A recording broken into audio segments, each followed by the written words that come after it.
বন্ধুরা আজকে প্রচুর ব্যস্ততা, ছেলে যাবে পরীক্ষা দিতে।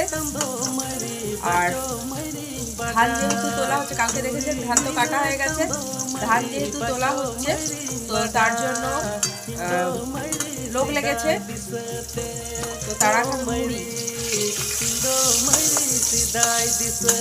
তারা খাওয়ার খাবে আর কি। তো মুড়ি খাওয়ার আলাদা জোগাড় করতে হচ্ছে, ছেলে পরীক্ষা দিতে যাবে, হাজব্যান্ড অফিস যাবে, মোটামুটি প্রচুর ব্যস্ততা। অলরেডি 2 হাঁড়ি গরম জল হয়ে গেছে, স্নান হয়ে গেছে, এখনও আবার 1 হাঁড়ি ফুটছে, ছেলে স্নান করবে। পর পর দেখুন আমার এগুলো ডিউটি, বুঝলেন? পিছনে দুধ জাল হচ্ছে আর আগের দিকে এই যে বন্ধ করা। তো বন্ধুরা ছুটাছুটি দৌড়াদৌড়ি করে টোরে এই যে দেখুন ছেলেকে খাওয়াতে বসে গেছি, পরীক্ষার সময় হয়ে গেছে। এত ব্যস্ততা, বাপরে বাপরে।